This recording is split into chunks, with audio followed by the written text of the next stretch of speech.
Also auch da nochmal eine ganz klare Positionierung. So viel kämpferische Reden an diesem Abend, das ist schon... Und in unserer Sonderberichterstattung seit 3 Uhr vergangene Nacht war natürlich unser USA-Experte und der US-Journalist Eric Kirschbaum mitbeteiligt. Eric, du bist immer noch bei uns. Guten Morgen jetzt. Morgen. Also wenn wir diese Bilder sehen, perfekt inszeniert, oder? Das war ja gigantisch, was die Republikaner da aufgefahren haben. Ein Programm, was man so kaum bisher gesehen hat im US-Wahlkampf. Nee, ich habe sowas noch nie erlebt. Ich glaube, keiner hat so einen Parteitag erlebt wie das. Man sieht, dass die Republican Party wirklich Donald Trumps Handschrift jetzt hat. Der hat alles geplant, alles organisiert. Seine Freunde haben ihn alle gelobt. Seine Frau kam am Ende mit dem Hulk Hogan, ist auch einmalig. Habe ich auch noch nie was so gesehen. Es war Unterhaltung. Trump will unterhalten. Und er hat probiert, eine gemäßigte Rede zuerst zu halten. Hat viel über sein Attentat gesprochen. Aber dann könnte sein Instinkt nicht widerlegen. Und er fing dann auch Wahlkampf zu machen und eine hässliche, dunkle Seite von Amerika zu präsentieren. Jetzt wird sogar ein Kiss-Song gespielt. Ja, das ist eine ganz bunte Mischung, ja, also die wir da wirklich auch gesehen haben. Wenn wir das jetzt so mitnehmen, diese Stimmung, die da herrscht, wenn wir das zusammennehmen mit der großen Kritik an Joe Biden auch aus dem eigenen Lager, gibt es jetzt nach diesem Parteitag, nach dieser Rede, gibt es da überhaupt noch große Zweifel daran, dass Donald Trump dieses Rennen gewinnen wird? Nein, ich glaube, das ist längst noch nicht entschieden. Viele Amerikaner entscheiden viel später als Deutsche.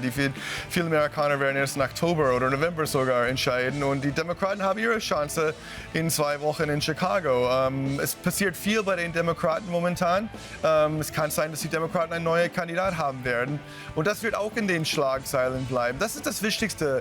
Diese Woche war Schlagzeilen für die Republicans. Das ist immer so. Die kriegen 2, 3 Punkte plus bei ihrem Parteitag und dann gehen die runter über die Wochen danach und dann kriegen die andere Partei, die Demokraten, einen Auftrieb und das hält dann auch ein bisschen an. Und im September nach Labor Day geht das erst richtig los.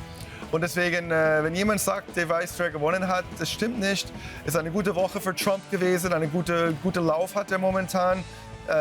Dieser Parteitag ist erfolgreich für ihn gelaufen, aber die Demokraten werden auch ihre Chance haben in Chicago. Die Demokraten werden ihre Chance haben, Erika. Das ist das Interessante. Die New York Times berichtet heute, Joe Biden ist offenbar bereit, darüber nachzudenken, seine Kandidatur abzugeben. Er hat sich noch nicht entschieden. In den vergangenen Tagen hatte zum Beispiel auch Barack Obama, ist von ihm deutlich abgerückt, wie andere führende Demokraten. Für wie wahrscheinlich hältst du es, dass er tatsächlich, wahrscheinlich Kamala Harris, der Vizepräsidentin, dann die Kandidatur übergibt?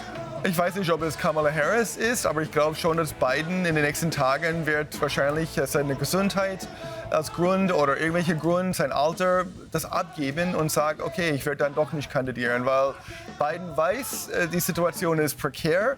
Die Umfragen brechen ein für ihn, aber wichtiger, die Großspenden brechen ein. Die Großspender, die so wichtig sind für einen Wahlkampf in den USA, weil Milliarden von Dollar gebraucht sind, die sind eingefroren. Und ohne dieses Geld, das weiß Biden als ehemaliger Senator, hat er wirklich keine Chance. Und Biden will, dass Trump nicht wieder gewählt wird. Und wenn er sieht, wenn er wirklich schwarz auf weiß sieht und viele Leute, denen er vertraut im Kongress, das ihm wirklich deutlich erklären, ist schwer vorzustellen, dass Biden noch an seinen Stuhl kleben würde. Also einiges dort noch im Unklaren, aber wir müssen da sagen, jetzt nach diesem Auftritt von Donald Trump, nach wirklich dieser Rede, das war zumindest geschlossene Reihen, die wir da gesehen haben und eine Eric, du wirst bei uns bleiben. Wir müssen das Ganze natürlich organisieren. Es gibt nochmal einordnen lassen von dir. Es gibt so viel zu besprechen nach dieser Trump-Rede und diesem Parteitag. Bis später. Gerne. Danke.